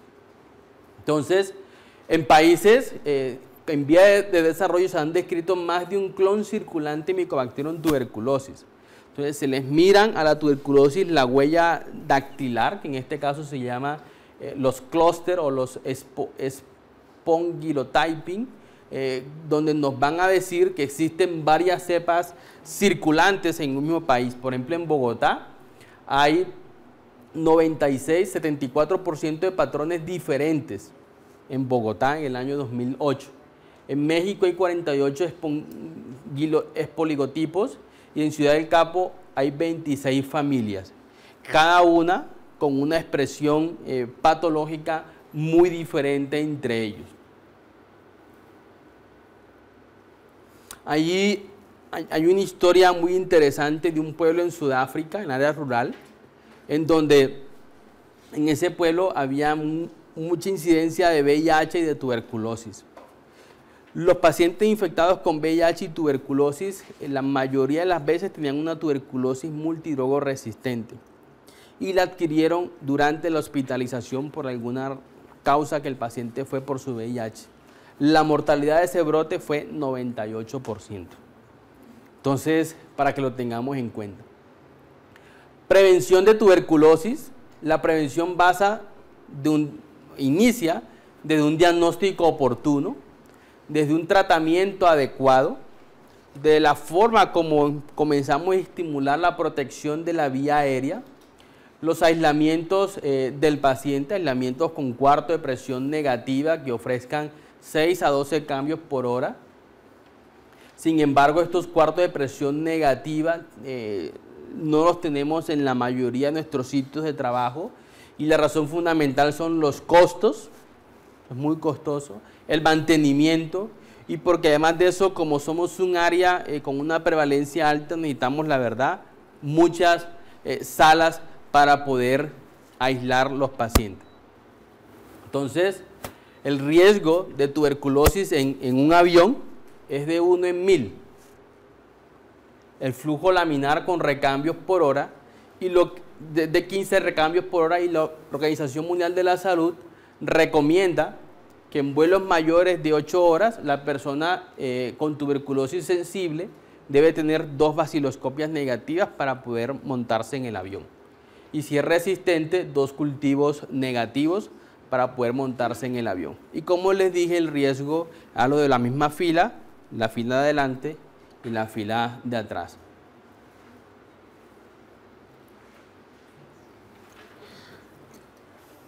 Siguiente pregunta. Y estoy muy preguntón. ¿Cuándo se debe retirar el aislamiento de vía aérea para los pacientes con tuberculosis? Yo voy a decir algo que es lo que creo que hacemos, igual me dicen si hay algo más porque de pronto se me olvida por el momento. Cuando tenemos un paciente con una tuberculosis diagnosticada, le explicamos al paciente en qué consiste la tuberculosis, le explicamos cuál es la vía por la cual tuvo el contagio. Por lo menos en mi caso, yo les pregunto si saben de alguien con tuberculosis. La mayoría de las veces me dicen que no conocen quién tuvo tuberculosis, cercano a él, familia, primos y demás.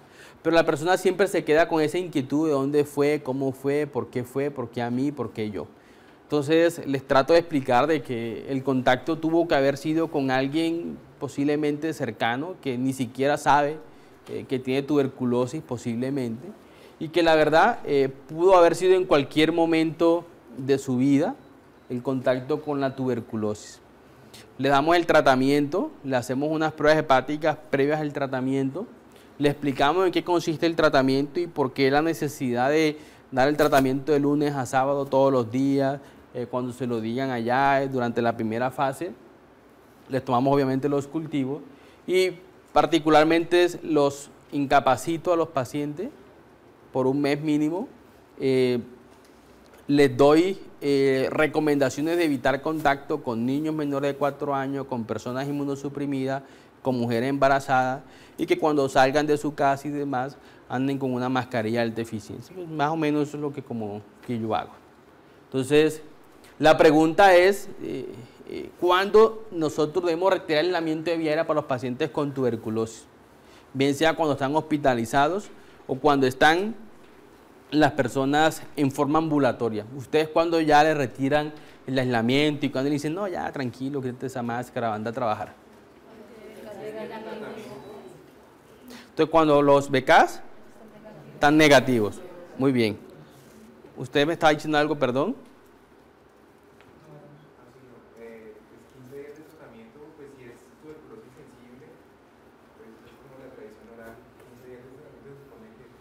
Lo que dice de tratamiento, le hacemos BKs o lo dejamos así y les hacemos BKs y si son negativos le retiramos el aislamiento.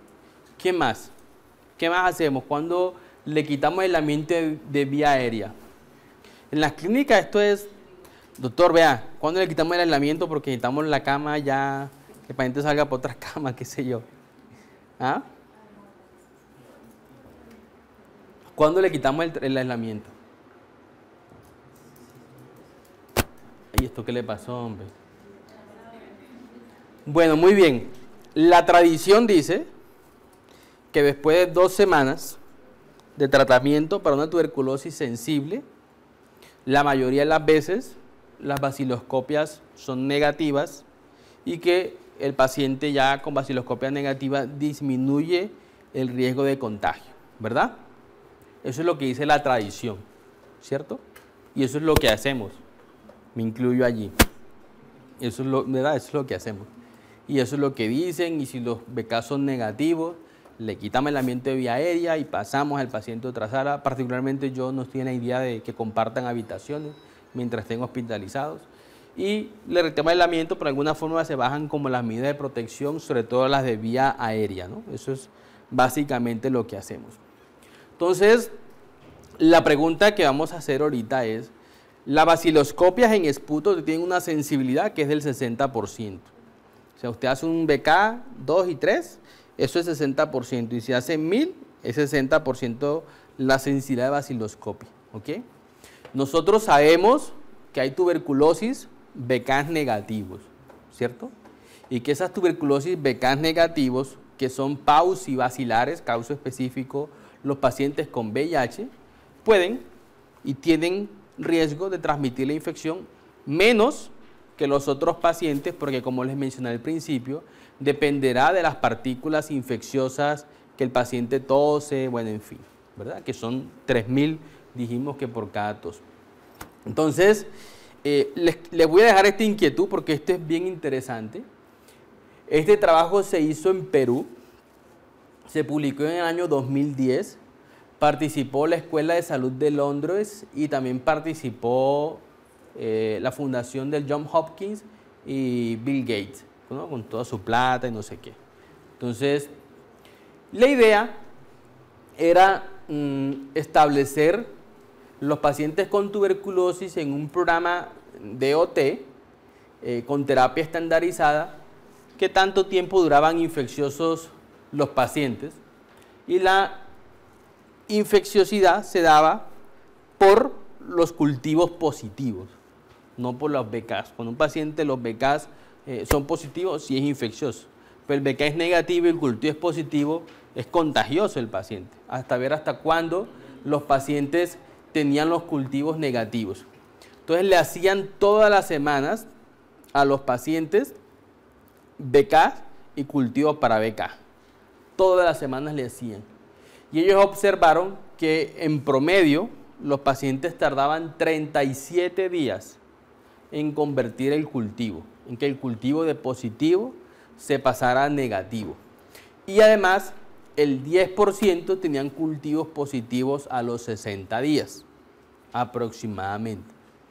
Lo cual quiere decir que muchos de los pacientes que con 15 días los BK son negativos, los cultivos van a ser positivos y tienen aún un riesgo de ser contagiosos. Entonces tengamos esta parte en cuenta siempre al momento de definir cuál es el aislamiento o por cuánto tiempo se debe extender el aislamiento en los pacientes.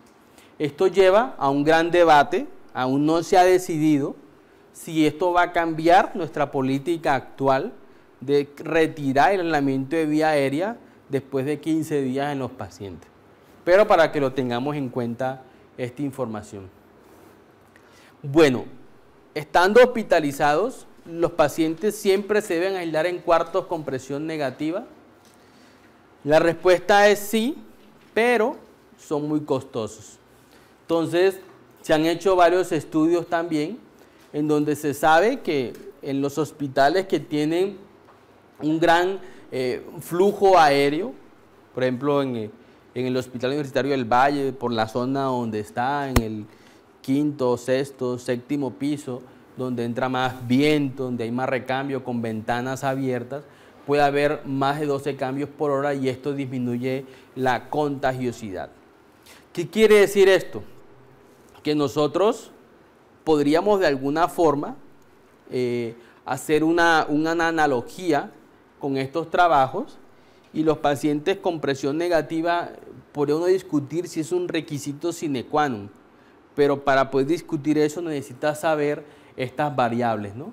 Cuál es la velocidad del viento. No en toda la zona de las clínicas y hospitales el viento es el mismo, seguramente en urgencias es diferente el flujo de cambio aéreo versus en el 6º o 5º piso, una institución de salud.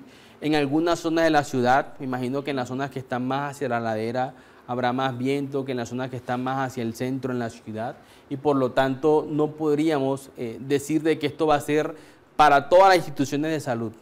Posiblemente la ventilación natural pueda reemplazar la ventilación mecánica en cuanto a los recambios, pero en algunas zonas de la ciudad, en algunos hospitales y en algunos sectores de esos hospitales y clínicas. Nosotros, es la verdad, nosotros no contamos con la infraestructura para hospitalizar todos los casos posibles con tuberculosis que hay en la ciudad, ¿ok? Cuando requieran hospitalización. Y lo que se hace en muchas de las clínicas y hospitales es que tienen zonas donde existe presión negativa en unidad de cuidado intensivo y tienen cuartos especiales. Cuando sobrepasan la capacidad, nos vamos hacia habitaciones individuales, cerradas, con ventanas abiertas, con buena ventilación, para disminuir el riesgo de contagio de mi paciente hacia el personal de salud y hacia su familia, ¿no? Bueno, esto era como para mostrarles los mismos. Entonces, el mensaje es mantener al paciente en una habitación individual, puertas cerradas, con ventanas abiertas donde exista buena luz y buena ventilación. Bueno, entonces la historia natural de la enfermedad ocurre, la persona tose, ¿verdad? En esa tos se generan propágulas infecciosas. Esas propágulas infecciosas, las gotas grandes por gravedad, se caen al caerse el bacilo no resiste los cambios de temperatura, el suelo y demás, y el bacilo se muere.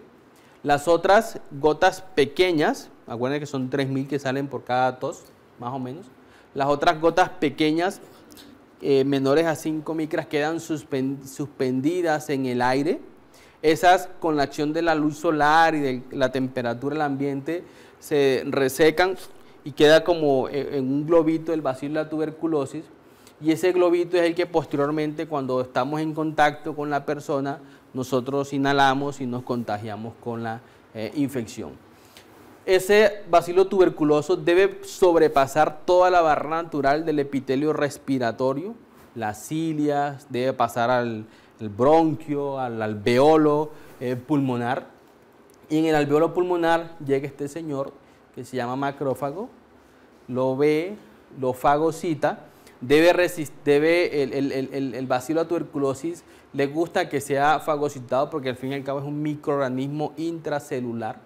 Al ser fagocitado pueden ocurrir varias cosas, pero lo primero que ocurre es que el bacilo se multiplica. Recuerden que la multiplicación aproximadamente es cada 36 horas. Y al multiplicarse puede ya estallar, romper el macrófago. Cuando son muchos, infectan otros macrófagos. Este macrófago viaja por todo el sistema orgánico, toda la parte de retículo, endotelial, hígado, vaso, los ganglios linfáticos regionales. Posteriormente se producen liberaciones de enzimas, de citoquinas mediadas por la respuesta inmunológica TH1, que principalmente activan el CD4 para que formen interferón alfa, que a su vez son los que van a mantener el granuloma. Entonces, en esta fase que está aquí, los bacilos tuberculosis pueden quedar latentes dentro del macrófago y todo esto aquí alrededor va a ser la respuesta inflamatoria formando los granulomas, los cuales son principalmente una respuesta TH1 basado principalmente en el soporte de los linfocitos T, CD4 principalmente. Entonces, cuando el bacilo tuberculosis se sale de aquí, de este macrófago, es cuando ocurren los fenómenos de la enfermedad tuberculosa. Aquí está muy clarito el interferón. Los pacientes con artritis reumatoide, con lupus, con espondilitis anquilosante que reciben bloqueantes del factor de necrosis tumoral alfa, se requieren establecer si han tenido contacto con tuberculosis a través del PPD, porque si han tenido contacto tienen un mayor riesgo de la enfermedad tuberculosa. El factor este interferón es el principal, con el factor de necrosis tumoral alfa son los principales citoquinas que te permiten mantener el granuloma. Y a su vez el granuloma es principalmente mediado por inmunidad de tipo celular. Por eso las personas que tienen defectos en la inmunidad celular, como pacientes con VIH, tienen mayor riesgo de desarrollar la tuberculosis. Esto salió publicado en el New England Journal of Medicine. Vamos a hablar un poquitico de qué consiste toda esta tabla.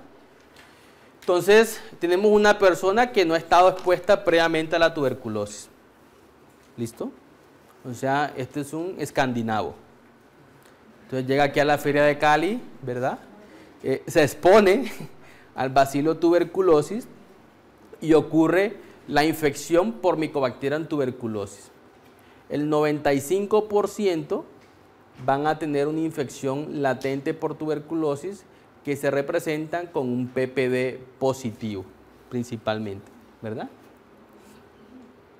Ese va a tener un riesgo de tuberculosis, que el riesgo se ha estimado, que es el 10%, ¿cómo es? El 5%, y de ese 5%, el 50% en los primeros 2 años y el otro 50% se distribuye equitativamente durante toda la vida, lo cual va a aumentar de acuerdo a si en el tiempo la persona se le baja su sistema inmunológico celular.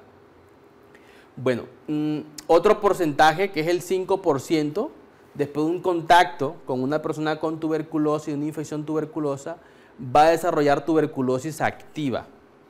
Estos pacientes tienen factores de riesgo que son los factores endógenos del paciente, tienen un VIH, están desnutridos, están diabéticos, están inmunosuprimidos y al tener esta inmunosupresión va a facilitar el desarrollo de la tuberculosis activa en el paciente. ¿Ok? Entonces, hay un porcentaje muy bajo, pero no muy bien especificado, de personas que tienen la infección y que rápidamente su sistema inmunológico lo que hace es englobar al bacilo y que no desarrolle la enfermedad tuberculosa. Por otra parte, las personas que no han tenido tuberculosis y que han sido vacunados con la BCG y se exponen a una persona con tuberculosis, tienen un riesgo de desarrollar tuberculosis, pero este riesgo es más bajo que aquella persona que no ha sido previamente vacunada. ¿Ok? Entonces, esta gráfica es importante para conocer que cuando uno tiene una exposición con tuberculosis, primero, es muy contagiosa y casi el 100% tendremos infección. De ese 100%, el 95% vamos a desarrollar una infección latente, que es la tuberculosis sin síntomas clínicos, con una PPD positiva o con una prueba del cuantiferón o el ELISpot positiva. Y que a su vez el riesgo de desarrollar tuberculosis se va a mantener durante toda la vida, pero que es mayor en los primeros 2 años después de esa exposición. Por otra parte, si nos exponemos a la tuberculosis, ¿verdad? Y tenemos factores de riesgo que nuestro sistema inmune está deficiente, vamos seguramente a desarrollar con más posibilidad una tuberculosis activa en el paciente o la enfermedad tuberculosa como tal. Bueno, primoinfección. Cuando quieran tomar un descanso, queramos tomar un descanso, me avisan. ¿Sí, Sandra? Una pregunta. Claro. ¿La vacuna del BCG protege por un tiempo limitado? No, la vacuna por BCG protege, la protección se sabe que es más en los primeros años. Y como te dije, la protección puede durar hasta 20 años aproximadamente, más o menos. Y es más contra las formas severas o diseminadas de la infección tuberculosa. Entonces, primoinfección. Entonces, la primoinfección es la etapa en la que la persona tiene el primer contacto con el bacilo tuberculoso. Y a su vez tiene 3 periodos, el prealérgico, el alérgico y el periodo de curación. Importante es que el contacto solamente es detectado en el 50% de las veces. Entonces, en el periodo prealérgico, la persona tiene síntomas variables e inespecíficos como baja de peso, retardo en el crecimiento en el caso de los niños, diaforesis, fiebre hasta 38,5, predominio nocturno, cuadros diarreicos, astenia, dinamia, anorexia, y este periodo de incubación puede durar de 2 a 12 semanas. En este periodo, la radiografía, la PPD, la baciloscopia y los cultivos son negativos. O sea, puede durar hasta 3 meses este periodo. En el periodo alérgico, que es la respuesta inmunológica, dura de 6 meses a 24 meses. Aquí ya el paciente tiene en una primoinfección, la tos es más frecuente y radiológicamente está el complejo de Ranke, que es linfangitis, neumonitis y linfadenitis. Puede haber infiltrado pariliar, adenopatías mediastinales. La PPD ya puede ser positiva hasta el 75% de las veces. La baciloscopia es negativa hasta el 90% debido a que las lesiones son localizadas en el bronquio y el cultivo es positivo solamente en el 30% de las veces. Está hablando de primoinfección, personas sin contacto previo, quienes se exponen a una persona bacilífera y que en un periodo de tiempo de 3 meses pueden tener unos síntomas variables, posteriormente hacen un cuadro alérgico que se conoce, donde la característica es el complejo de Ranke, linfangitis, neumonitis y linfadenitis. Les traje esto para que recordemos el paciente jugador de fútbol con hermana con tuberculosis y que tenía 4 meses de sintomatología de un cuadro típico de tuberculosis. Seguramente en una prima infección estaba en alguna de estas fases ya alérgica. Y la curación, el 95% de los individuos que presentan primoinfección involucionan, forman el nódulo de Gone, que es la cicatrización, la calcificación de las lesiones, se curan. Este periodo tiene una duración de 12 a 24 meses. El 5% restante puede evolucionar hacia una enfermedad pulmonar o diseminada, tuberculosis meningia, miliar, entre otras. Este porcentaje es muy variable y dependerá principalmente de la respuesta inmunológica de la persona. Entonces, cuando en las radiografías vemos calcificaciones pariliares, nosotros pensamos que eso es un nódulo de Gone principalmente. Y eso nos hace pensar de que la persona tuvo contacto con tuberculosis. De hecho, en la evaluación clínica que nosotros hacemos en tuberculosis latente, o personas que los colegas nos envían por un PPD positivo, siempre miramos contacto con tuberculosis, los síntomas que refieren, sobre todo respiratorios, y la radiografía de tórax. Y basado en esto decidimos si le damos o no profilaxis, bueno, profilaxis no, tratamiento para tuberculosis latente a los pacientes, o si por el contrario hay que continuar en una búsqueda de una tuberculosis activa. ¿Ok? Entonces traba. Luego de una tuberculosis bacilífera, el 50% de las personas convertirán el PPD. De los contactos con tuberculosis esputo negativo, solo el 20% van a convertir el PPD. Las personas VIH positivas tienen menos riesgo de transmisión de la infección a los otros, porque en VIH lo más frecuente es que sean paucibacilares o baciloscopias negativas. El riesgo de convertir PPD en una persona con contactos con tuberculosis fue 54% en el primer año y 78% a los 2 años aproximadamente. Y el mayor riesgo de progresión de la infección son los extremos de la vida, y las personas que están entre los 15 y 25 años son los que tienen mayor riesgo de progresar a una infección tuberculosa. Entonces, en resumen, cuando hablamos de primoinfección, que es el primer contacto con un enfermo, hay una infección primaria, hay varios periodos desde el punto de vista clínico, que es el prealérgico, cuadros, síntomas generales, constitucionales, con placa de tórax normal, con PPD negativo, con VAR negativo. De acuerdo a la respuesta inmunológica puede pasar una fase alérgica con formación del complejo de Ranke, a enopatías mediastinales principalmente, que nos van a hablar sobre todo de una fase de infección tuberculosa. El 75% van a tener un PPD positivo, el VAR es positivo en el 10%, la epidemiología solamente la mitad reconocerá un contacto con alguien con tuberculosis, y el cultivo es positivo hasta el 30%. Si los síntomas se exacerban, vamos a tener tuberculosis en cualquiera de sus formas clínicas, y aquí lo que se les da es tratamiento, estudio y seguimiento del contacto. Si no se exacerban los síntomas, puede haber una curación, y esta curación la podemos ver radiológicamente por el complejo de Gone, los nódulos de Gone, la ausencia de síntomas en los pacientes, y le hacemos control cada 3 meses por 2 años.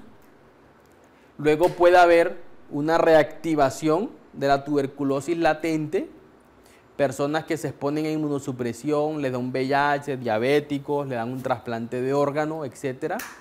Y ya luego definimos cuando hay este tipo de exposición o de inmunosupresión, si la persona tiene sintomatología de tuberculosis, definimos si se reactivó esta tuberculosis primo-infección. Importante reconocer que siempre puede haber reinfección si no aislamos el paciente, si tiene más contacto con otras personas con tuberculosis, se puede reinfectar. Entonces, pasando ya a la enfermedad como tal, lo típico de la tuberculosis es un cuadro pulmonar, con un cuadro pulmonar en primoinfección que puede ser agudo, con o sin tuberculosis extrapulmonar, o puede ir a una fase de una tuberculosis latente.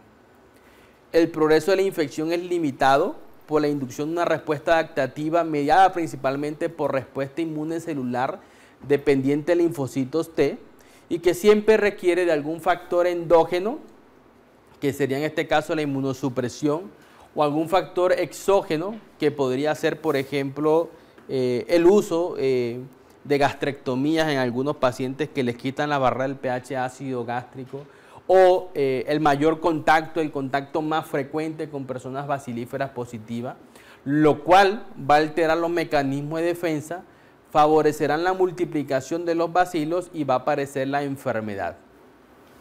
Por lo anterior, en la mayoría de los niños la infección es latente, que puede evolucionar a una enfermedad en cualquier momento de su vida si las condiciones ambientales y del hospedero así lo permiten. Los síntomas más frecuentes: fiebre vespertina, diaforesis principalmente nocturna por más de 2 semanas, escalofríos, tos crónica, pobre o ninguna ganancia de peso, pérdida de peso, anorexia, hiporexia y con menos frecuencia apatía o cuadro diarreico repetitivo que no responden a un tratamiento habitual. Los hallazgos al examen físico son muy variables y dependerán del órgano afectado y de la edad en que ocurra la infección por tuberculosis. Al inicio, los síntomas y signos pulmonares pasan desapercibidos. Posteriormente se pueden encontrar estertores broncoalveolares, sibilancias localizadas en ambos bronquios, compresión intrínseca o extrínseca del bronquio o disminución del murmullo vesicular con hipoventilación. Desde el punto de vista clínico, si hacemos como lo que queremos ver en la radiología, si hay un compromiso pulmonar de los ganglios linfáticos mediastinales, vamos a ver un ensanchamiento mediastinal. Si por el contrario es el parénquima, podemos ver neumonía, que lo más frecuente es en el lóbulo medio, y la razón es que los ganglios están anatómicamente cercanos al lóbulo medio. Al crecer forman una neumonía obstructiva y lo que vemos es el compromiso en el lóbulo medio, caverna y fibrosis. Las vías aéreas, podemos ver bronquiectasias, neumotórax, en pleura, derrame pleural, paquipleuritis, y si se localiza en los vasos sanguíneos, infiltrado miliar, que son los famosos granos de mijo o de micho. Bueno, esto es más fácil cuando los vemos en las placas de tórax. Entonces, estas son las radiografías de tórax de un paciente en un brote tuberculoso. Y aquí lo que les quiero mostrar principalmente son la neumonitis que hay. Esto está en contacto con la silueta cardíaca, este es compromiso en el lóbulo medio derecho. Y aquí fíjense ustedes la presencia de la adenopatía pariliar que está acá, que es el famoso complejo primario de Crohn. Neumonía, linfadenitis y pleuritis ahí en los pacientes. Bueno, aquí vemos, estos son niños, como ustedes pueden ver acá, el compromiso pariliar. El compromiso aquí con neumonía, fíjense la imagen densa al compromiso alveolar del lóbulo superior derecho principalmente. Esta de acá, si ustedes pueden ver la adenopatía que tiene acá el paciente significativa. Y esta de acá, miren ustedes, noten cómo existen no solamente el compromiso denso a nivel de lo que aparenta ser el lóbulo medio, sino que si ven el compromiso pulmonar, existen todos estos micronódulos, macronódulos en forma difusa, diseminada en los 4 campos pulmonares. Con esto, lo que uno más piensa acá es que esto sea una tuberculosis miliar que tenga el paciente. Todo esto hablando de infección primaria. En la fase crónica de la tuberculosis, lo que uno más ve son reactivaciones endógenas. Entonces, en esta fase crónica, como ustedes pueden ver acá, aquí las flechitas nos ayudan. Tenemos una gran zona de pérdida del volumen del lóbulo superior derecho. Hay una gran zona, una banda fibrótica acá versus zona de telectasia. Y en la flechita negra, si ustedes ven acá las cavernas que tiene acá el paciente. Mirándolo acá un poquito mejor, se pueden ver la banda telectasia, las cavernas que están aquí presentes en el paciente. Si hacemos tomografía, las tomografías pueden revelarnos el famoso signo radiológico del árbol en gemación, que no siempre quiere decir tuberculosis, porque otras infecciones por pseudomonas, clamidófila, micoplasma, cáncer linfangítico nos pueden dar también el hallazgo de árbol en gemación. Pero esta es la imagen típica de una fase crónica con reactivación, en donde lo que vemos es el compromiso en los lóbulos superiores o en el ápex pulmonar. Y la razón no es tanto que aquí hay una mayor zona de ventilación, sino porque por el flujo linfático, cuando hay un compromiso a nivel del lóbulo medio, el flujo linfático es más frecuente hacia esta zona de los lóbulos superiores que hacia los lóbulos inferiores. Esa es la razón por la cual uno ve más la tuberculosis apical que en otras partes del pulmón. Bueno, seguimos en tuberculosis crónica o posprimaria. Noten ustedes acá la persistencia del compromiso, principalmente en los ápex pulmonares. Aquí existen bronquiectasias, pero lo más relevante son las cavernas que existen en el paciente. En esta, por ejemplo, claramente se ve el nivel hidroaéreo.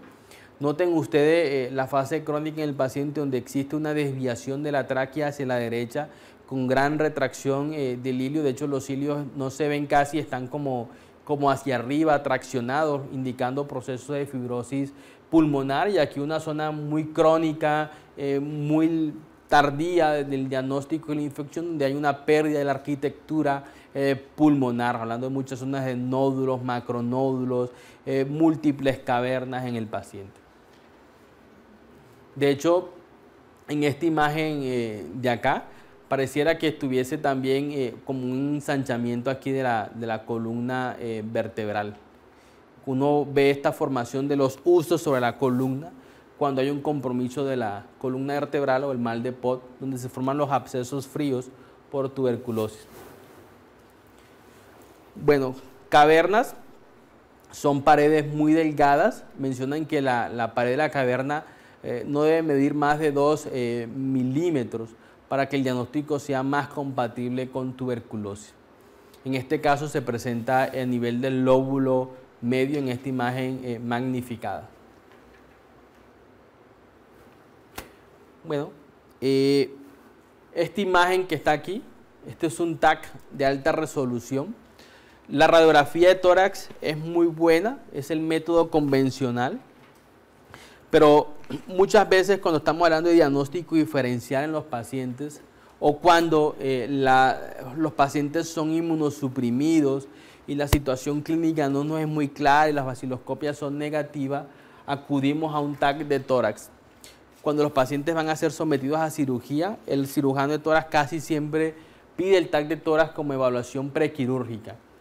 En esta tomografía de tórax de alta resolución lo que se hacen son cortes finos a 1 milímetro y en estos cortes finos te permiten ver todo el parénquima pulmonar en forma muy detallada.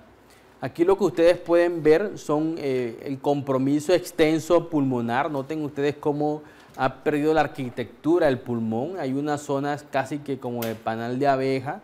Hay muchas zonas de bronquiectasias aquí en este pulmón con zonas de fibrosis, con un marcado compromiso en el intersticio. Pero aquí lo que nos está mostrando este círculo es el famoso árbol en gemación. Entonces, imagínense ustedes cuando el árbol le están creciendo nuevas ramas. Esas nuevas ramas crecen sobre unas especies como de nudos que se van colocando gruesos y sobre esos nudos crecen las nuevas ramas. Entonces aquí, en este árbol de gemación, lo que quiere decir es, por ejemplo, esta imagen acá, como si tuviera un nodulito y sobre este nodulito van creciendo las nuevas ramitas. En esta zona de acá se ve más grueso el nodulito y fíjense ustedes cómo aquí se ve la ramita que va desprendiéndose de allí.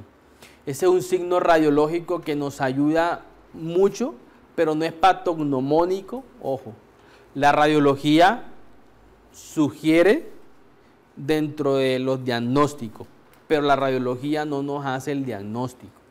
El diagnóstico no nos hace la clínica, la epidemiología, y en tuberculosis la visualización del bacilo tuberculoso, bien sea por un método directo o por el cultivo. Bueno, este es un paciente que tiene, este es un TAC de tórax también, este es un TAC de tórax contrastado. Fíjense que esta es la aorta, como está bien pintada de blanco con el medio de contraste acá. Lo que se ve acá en estos cortes de mediastino, estos son cortes o ventana mediastinal, perdón. Lo que se ve acá es tráquea, pulmón derecho, pulmón izquierdo, vértebra, aorta. Y aquí ustedes pueden ver esta imagen redonda en donde, si me ayuda mi indicador, todo esto que les voy a resaltar aquí es la cápsula donde se ve un gran realce periférico. Este realce periférico, cuando se presenta en medio de contraste, nos quiere decir captación, lo cual significa inflamación. Fíjense ustedes que la zona central es negra. Esta zona central es hipodensa. La tuberculosis genera necrosis gaseosa. Entonces existe un casium central. Ese casium central no va a captar el medio de contraste y en las imágenes tomográficas vamos a ver la imagen atenuada. Por lo tanto son hipodensas. Y la captación alrededor quiere decir inflamación. Entonces esto quiere decir una adenitis con necrosis central, lo cual muy seguramente es tuberculosis. Y eso lo vemos en los ganglios. La tuberculosis a nivel ganglionar, cuando hacemos una tomografía, siempre vamos a ver el captación periférica y a nivel central hipodenso. ¿Ok? A diferencia, por ejemplo, de un linfoma, que en el linfoma esto es totalmente homogéneo y no hay áreas de necrosis central. Y la necrosis aquí es el casium que se encuentra en el paciente. Bueno, esto que está acá son casos raros. Yo he tenido la oportunidad de ver recientemente 2 casos. Entonces, fíjense ustedes cómo el pulmón izquierdo, comparativamente con el derecho, está totalmente perdido. Miren ustedes el cambio de este pulmón derecho con el pulmón izquierdo. Y noten ustedes que en la pared torácica, con esta la flechita blanca, existe esta imagen también hipodensa con captación periférica en la pared torácica y aquí en la cavidad pleural. Y noten ustedes, lo que está negrito, bien negro, es aire, que esto es el pulmón, cómo hay aire a este nivel de la pared torácica y cómo hay aire aquí en la cavidad pleural también. Esto es lo que se conoce, pues esto se puncionó, se le hizo vaciloscopio y fue positiva. Esto que está aquí es un empiema, porque hay una colección de pus en una cavidad anatómica, en este caso un empiema pleural. Como es por tuberculosis, esto se conoce con el nombre de empiema necessitatus. Y así como ustedes ven acá, el paciente tenía la deformidad aquí, tenía la bola de pus en esta zona axilar muy seguramente. Nosotros lo hemos visto, el tratamiento consiste en el drenaje por punción y realizar la terapia antituberculosis. Cuando se operan a los pacientes, muchos generan fístulas pleurales crónicas de muy difícil manejo. Habitualmente son pacientes desnutridos o pacientes con diagnósticos de VIH. Por lo tanto, quiere decir que para la presentación de este empiema necessitatus se requiere un marcado compromiso de la inmunidad celular. Entonces, desde el punto de vista clínico, la tuberculosis tiene varias caras. Desde el punto de vista radiológico también. Este es el mismo paciente. Este es un paciente que tiene esta radiografía de tórax. Aquí no se ve muy claramente, pero pienso que en esto que le estoy señalando se ven muy claramente algunos nódulos, como cositas blanquitas aquí alrededor del parénquima pulmonar. Miren la TAC de tórax, cómo es. Todo esto que está aquí chiquitico son los que se conocen como los granos de millo, la diseminación linfohematógena de la tuberculosis. Esto hasta aquí es una tuberculosis miliar. Tiene lesiones hepáticas, lesiones esplénicas y lesiones en el sistema nervioso central. Todo esto es una tuberculosis biliar con compromiso hepático, esplénico y en sistema nervioso central. Lo cual quiere decir una infección reciente en una persona con una susceptibilidad inmunológica.